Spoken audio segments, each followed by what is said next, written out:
Bismillahirrahmanirrahim. Assalamualaikum warahmatullahi wabarakatuh.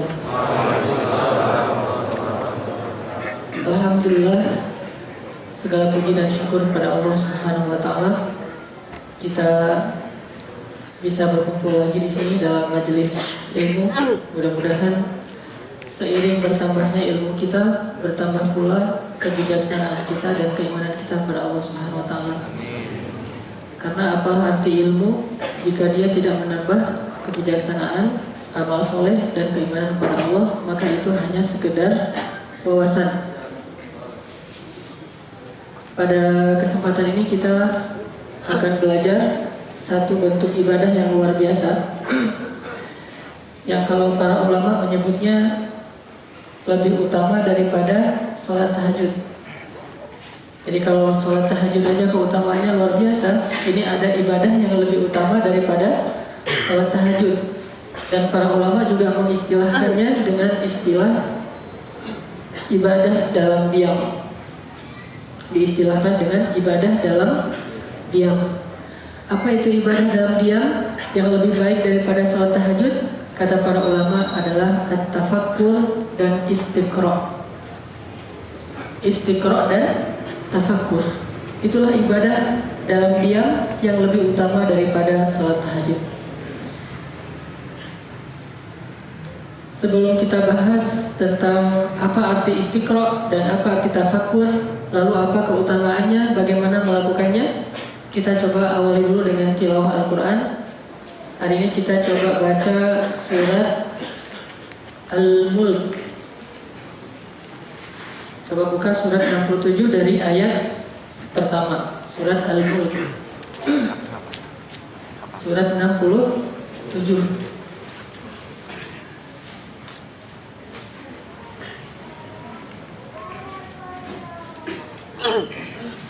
A'udzu billahi minasy syaithanir rajim. Silakan.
kita baca ayat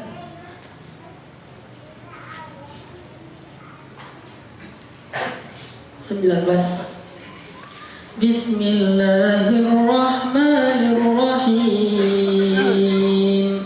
Bismillahirrahmanirrahim. Awalam yarau ila at-tayri fawqahum saffatin wa yaqbid.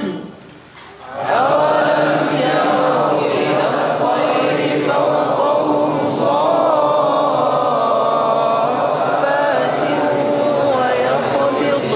ويقبضن أولم يروا إلى الطير فوقهم صافات ويقبضن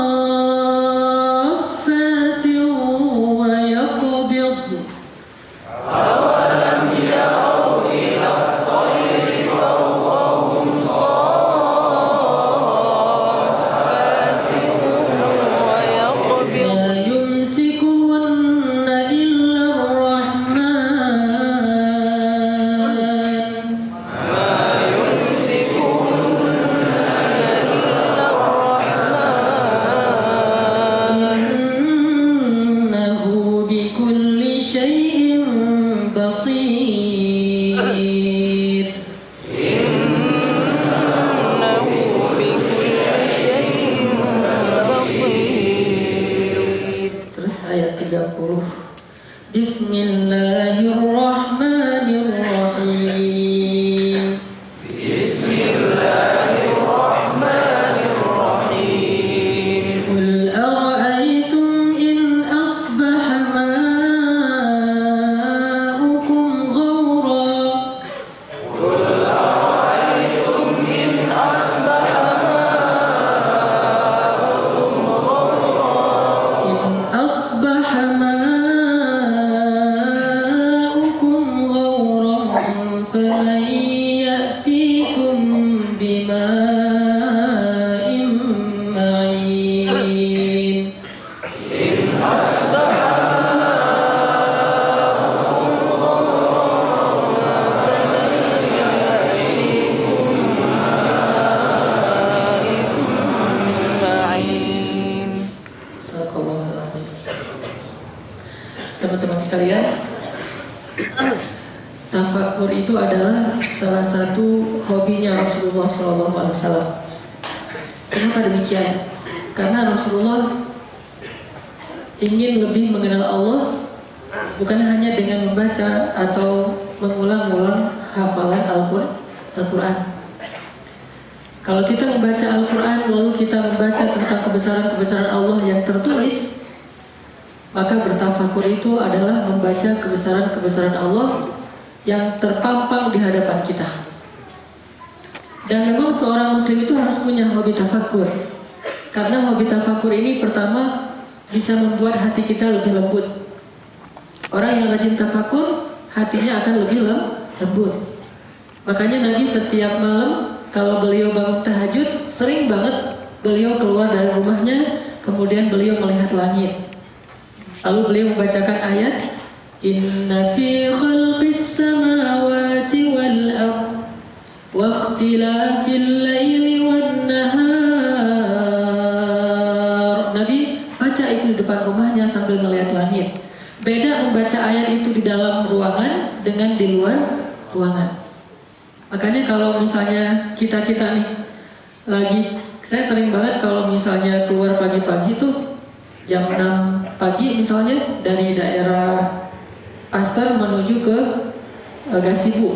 Itu kan melewati naik ke jembatan layang ya. Dari sana tuh matahari tuh kelihatan banget indah sekali. Kemudian juga gunung-gunung yang daerah Sumedang sana kan ya. Nah dalam kondisi seperti itu sambil naik kendaraan, kadang-kadang saya suka mengatakan Subhanallah atau Masya Allah, Rabbana ma khalaqta hadza batila, atau membacakan ayat Inna fi khalqis samawati wal ard wa ikhtilafil laili wan nahar. Benar-benar terdapat apa? La ayatin li ulil albab, la ayatin li Apa itu ayat? Kalau di Quran terjemah diartikan tanda-tanda. Lebih tepatnya lagi bukti. Ayat dalam bahasa Arab artinya bukti. La ayatin, benar-benar terdapat sangat banyak bukti bagi orang yang albab. Apa itu ulul albab? Orang yang bisa memadukan akal dengan hati. Itu ulul albab.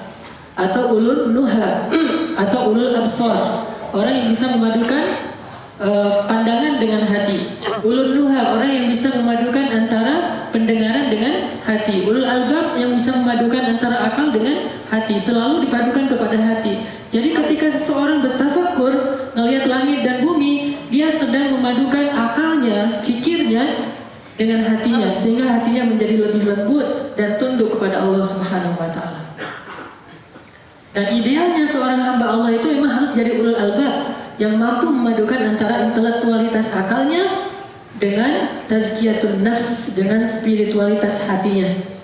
Sehingga dari dua paduan ini akhirnya dia menjadi orang yang yazkurunallah wa yatafakkaruna fi khalqis samawati wal ard. Orang yang zadatuhum imana, yang selalu bertambah imannya. Dan Nabi senang banget kalau udah malam, apalagi di daerah padang pasir. Dulu kan nggak ada perkotaan, sehingga ngelihat langit itu kayak kita sekarang ke tengah hutan ngelihat langit dengan bintang yang sangat banyak, bahkan terlihat lebih jelas daripada di perkotaan. Dalam kondisi ngelihat langit yang begitu indah, Nabi mengatakan inna fi khalqis samawati wal ard wa ikhtilafil laili wan nahar la ayatin liulil albab. Nambah iman beliau, menjadi lebih lembut hatinya. Dan siapa ulul albab? Orang cerdas tadi yang bisa memadukan akal dengan hati. Alladzina yadhkuruna Allah. Selalu ingat Allah. Ingat Allah itu bukan subhanallah, subhanallah, subhanallah. Itu yusabbihun, bertasbih kepada Allah. Bukan alhamdulillah, alhamdulillah. Itu bertahmid kepada Allah. Allahu Akbar itu bertakbir kepada Allah. Yang dimaksud dengan yadhkurun Allah, yadhkurun mengingat Allah dalam diam, beribadah dalam diam, bukan hanya bertalafuz dengan zikir-zikir, tasbih, tahmid, takbir, tahlil dan seterusnya. Jadi alladzina yadhkurun Allah itu adalah orang yang selalu ingat Allah dalam setiap aktivitasnya, dalam diamnya, dalam renungannya, dalam tafakurnya. Alladzina yadhkurun Allah, selalu ingat Allah. Ada apa aja dia ingat Allah, ngelihat apa aja ingat Allah Subhanahu wa taala. Ini orang yang yadhkurun Allah. Qiyaman, dalam keadaan beraktivitas, wa qu'udan, dalam keadaan istirahat, wa ala junubihim, bahkan dalam keadaan berbaring ketika dia tidak berdaya, wa yatafakkarun, terus mentafakuri, terus bertafakur. Dan banyak sekali orang yang bisa bertafakur dalam kondisi-kondisi yang macam-macam. Apapun kondisinya dia tafakur, dan dengan tafakur itu dia tadzakur, selalu ingat Allah Subhanahu wa taala. Dia selalu zikir kepada Allah Subhanahu wa taala di dalam hati dan pikirannya, bukan dalam lisannya. Wa yatafakkaruna fi khalqis samawati wal ard. Baru setelah dia zikir dan fikir, kemudian dia bertalafuz, dia mengucapkan kalimat-kalimat pujian kepada Allah, salah satunya mengucapkan subhanallah. Jadi keliru jika ada broadcast yang mengatakan kita, oh subhanallah ini begini, masya Allah begitu dan seterusnya. Ini takalluf, orang yang kurang kerjaan. Dan banyak sekali broadcast di sosial media dari orang-orang yang suka takalluf soal tulisan insya Allah ditakallufin, takalluf soal assalamualaikum jadi ASS ditakallufin, takalluf soal insya Allah masya Allah, subhanallah dan seterusnya ditakallufin. Apa takalluf? Membesar-besarkan sesuatu yang sebetulnya bukan masalah. Itu namanya takalluf, mengambil beban yang sesuatu sebetulnya hal sepele, hal ringan, tidak usah dipermasalahkan. Termasuk, oh nggak boleh bilang kalau takjub itu masya Allah, kalau yang jelek-jelek subhan, nggak kayak gitu. Buktinya ayat itu tentang takjub. Wa yatafakkaruna fi khalqis samawati wal ard. Terus kata-katanya apa? Rabbana ma khalaqta hadza batila subhanak. Subhanak itu dalam bahasa lain adalah Subhanallah. Jadi kalau kita melihat mentafakuri kebesaran Allah lewat ciptaan-ciptaannya, kita boleh bilang Subhanallah, kita boleh bilang Masya Allah, kita boleh bilang Allahu Akbar, kita boleh bilang La haula wala quwata illa billah, kita juga bisa bilang Alhamdulillah. Tergantung maksud kita apa. Jadi yang membedakan kalimat ini adalah maksudnya, bukan objek yang kita lihat, tetapi maksud kita. Kalau kita bilang Subhanallah, itu maksudnya semua ini tidak ada yang sia-sia, itu maksudnya. Allah itu nggak pernah sia-sia dalam perbuatannya, tidak pernah ada yang terlewat dari manfaat. Semua ini pasti ada manfaatnya. Mustahil Allah itu menciptakan sesuatu yang sia-sia. Itu pakainya Subhanallah. Kalau niat kita semua ini terjadi pasti karena kehendak Allah. Kalau bukan kehendak Allah pasti nggak akan terjadi. Kita bilang Masya Allah. Kalau kita maksudnya ingin mensyukuri nikmat Allah ini luar biasa, hujan turun hari ini, kita bilang Alhamdulillah. Kita juga bisa bilang hujan Subhanallah. Gak mungkin hujan itu sia-sia. Ada orang yang hujan turun ngeluh, gak turun hujan ngeluh. Nah orang kayak gini nih harus sering-sering bilang Subhanallah. Subhanallah, karena Subhanallah itu adalah kalimat untuk menasihati diri kita bahwa Allah itu gak ada sia-sia dari ciptaannya, dari kehendaknya, dari apapun yang dia lakukan.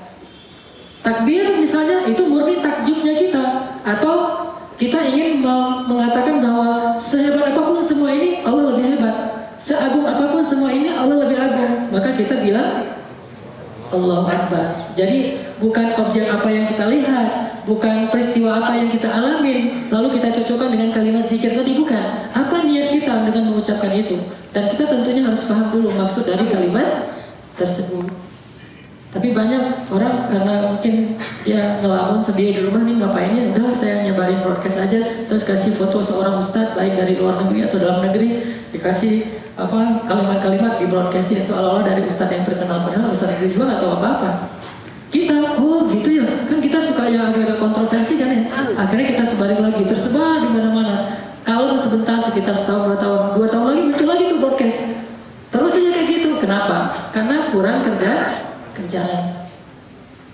Dan orang, kalau teman-teman atau para ustadz yang para pejuang-pejuang agama, pejuang dakwah, mereka akan mengatakan ini kerjaan para pengangguran dakwah.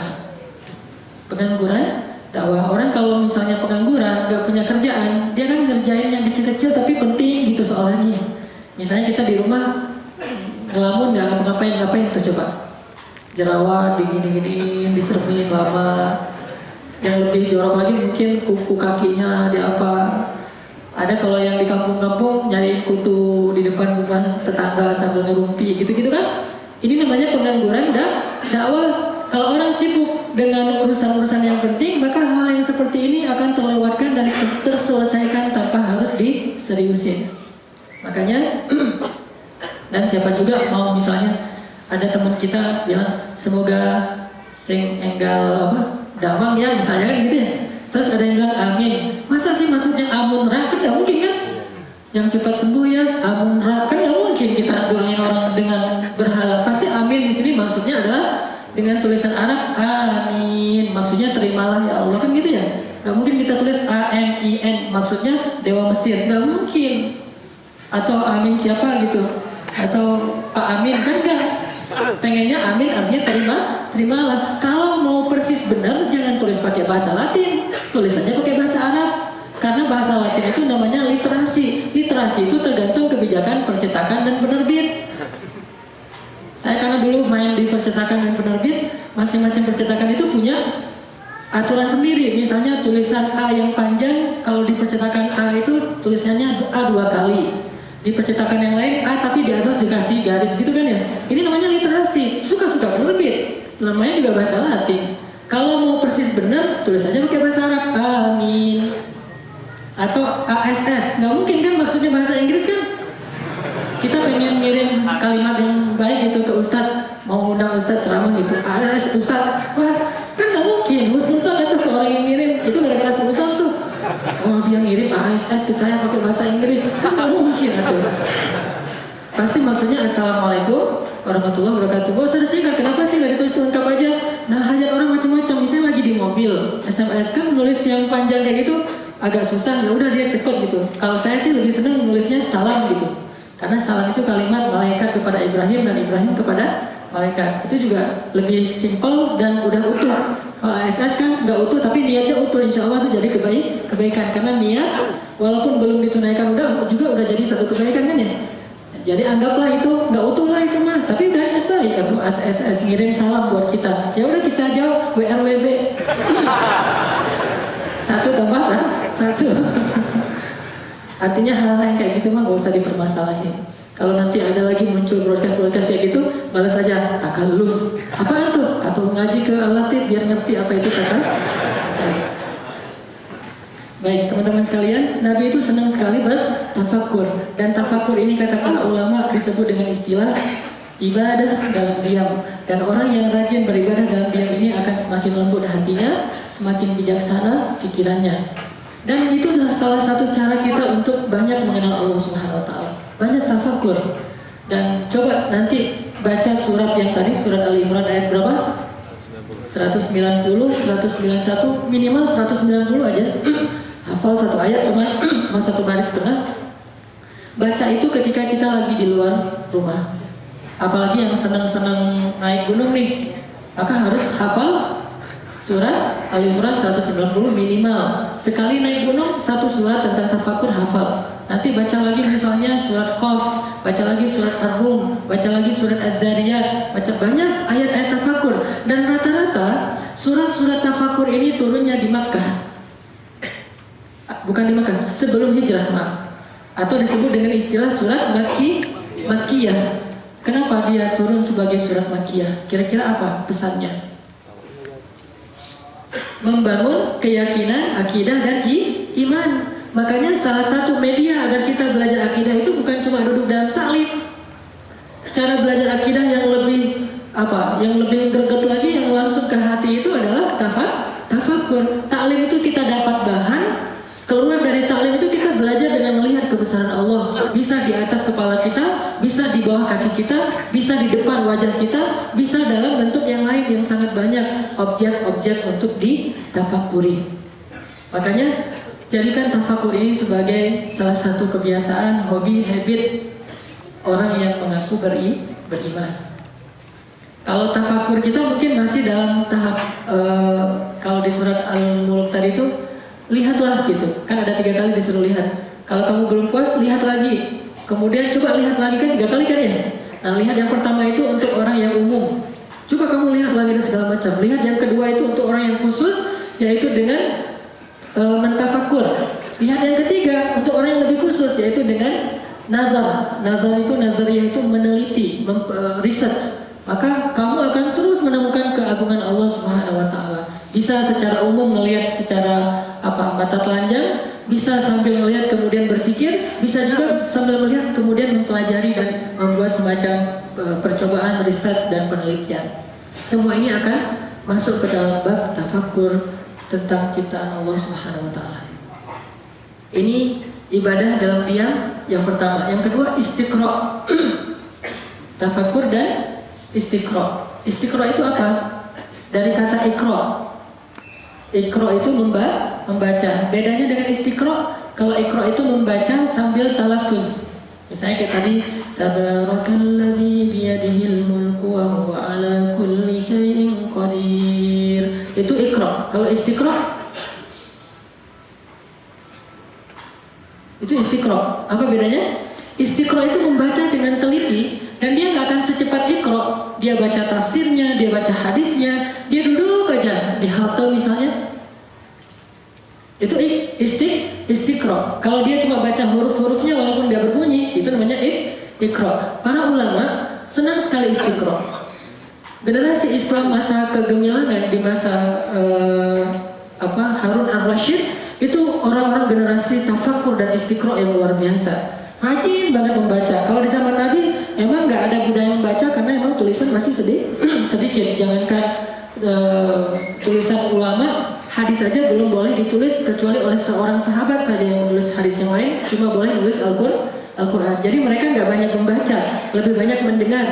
Di generasi setelahnya, ketika Al-Quran sudah dibukukan, hadis sudah dibukukan, kemudian muncullah ulama-ulama yang membukukan juga ilmu mereka. Akhirnya semangat istiqra ini muncul luar biasa, dan saat itulah Islam menjadi sangat berperadaban, yaitu pada masa peradaban Islam di Baghdad di masa Harun ar-Rasyid yang kemudian difitnah dengan buku cerita 1001 malam.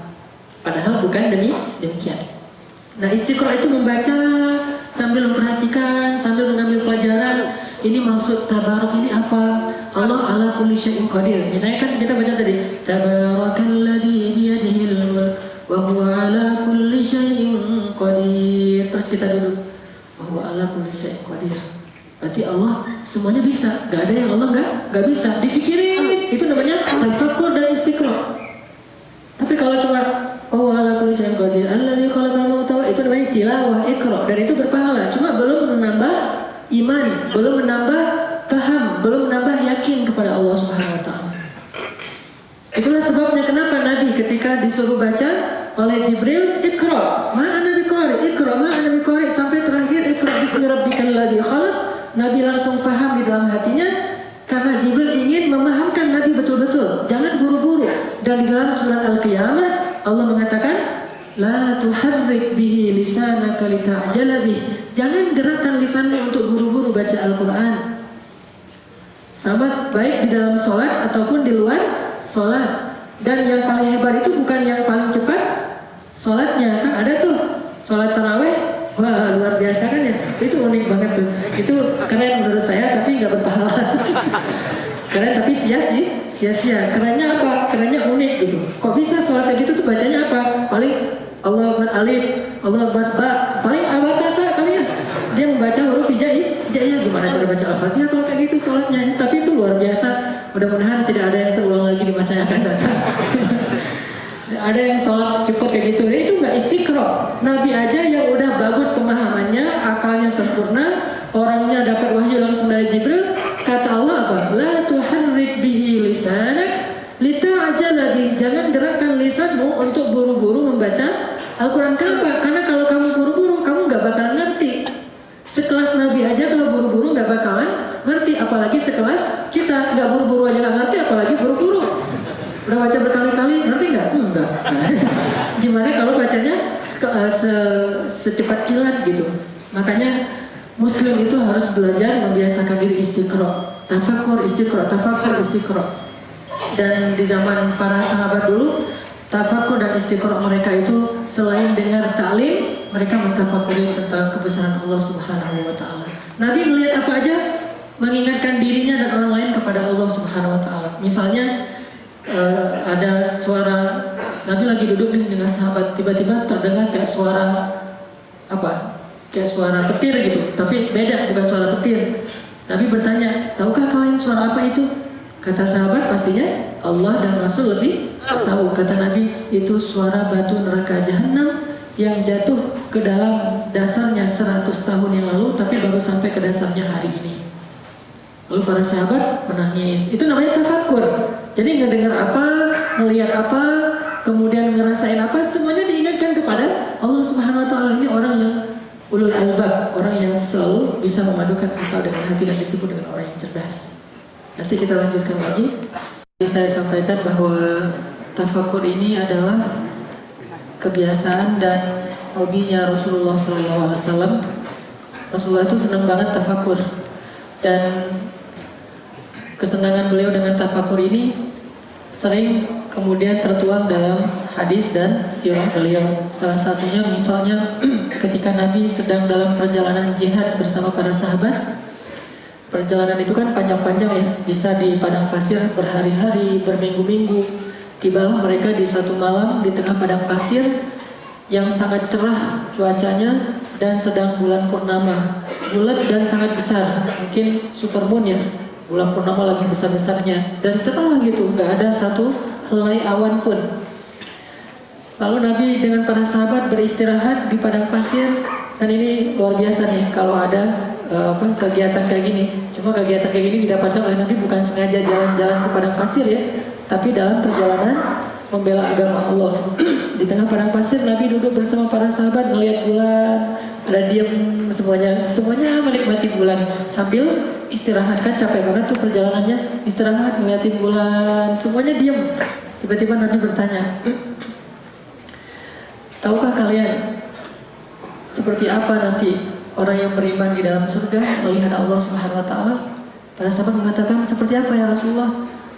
Seperti kalian saat ini melihat bulan purnama. Seperti itulah nanti orang-orang yang beriman akan melihat pandangan kepada mereka kepada Allah Subhanahu wa taala. Jadi nggak ada penghalang, terang banget tapi nggak menyilaukan, tenang gitu, semuanya tertegun dan tidak berkata-kata seorang pun, semuanya tertegun melihat bulan. Maka nanti seperti itulah kondisi ketika semua penduduk surga yang jumlahnya miliaran itu, ada malaikat, ada manusia, ada jin, semuanya nanti ada waktu ketika Allah bertanya kepada mereka, wahai ibadi, wahai hambaku, bagaimana keadaan kalian? Kata mereka, baik ya Allah, kami semuanya mendapatkan nikmat surga. Lalu Allah mengatakan, maukah kalian aku tambahkan? Mereka bertanya, adakah tambahan setelah kenikmatan semua ini ya Allah? Kata Allah, maka aku perkenankan kalian untuk melihat wajahku. Lalu Allah membuka tabir-tabir cahaya yang menutupi wajah Allah selama ini dari makhluknya. Lalu seketika itu surga menjadi hening. Angin pun berhenti, berhembus, semuanya menjadi hening karena tertegun dan terkesima melihat wajah Allah Subhanahu wa taala. Begitu Nabi berkisah ketika sedang dalam perjalanan dan melihat bulan. Ini namanya tafakkur. Dan Nabi senang banget, benar-benar melembutkan hati, menambah wawasan dan menambah hikmah atau kebijaksanaan. Ternyata kebiasaan tafakur ini memang kebiasaannya para ulama. Para sahabat semuanya senang bertafakur, termasuk Ibnu Abbas. Ibnu Abbas mengatakan, seperti kata-kata yang tadi saya sebutkan, bertafakur tentang kebesaran Allah satu saat. Saat itu kalau dalam terjemahan modern 1 jam, kalau terjemahan klasik saat itu sebentar. Tafakuran saat, tafakkuru sa'atan, bertafakur dalam waktu sebentar, khairun min qiyamil lail bila lebih baik daripada sholat malam bila khusyuk, tanpa khusyuk. Kalau kata Ibnu Abbas. Jadi kita sholat malam ngantuk, kita sholat malam cepet-cepetan, kita sholat malam membaca banyak ayat Al-Quran tapi tidak tadabbur, maka sesungguhnya tafakur sebentar saja itu lebih baik daripada bacaan sholat malam yang tidak dengan tadabbur dan khusyuk. Begitu juga dengan sahabat-sahabat yang lain. Sampai ditanya tentang Nabi Isa, ini dalam hadis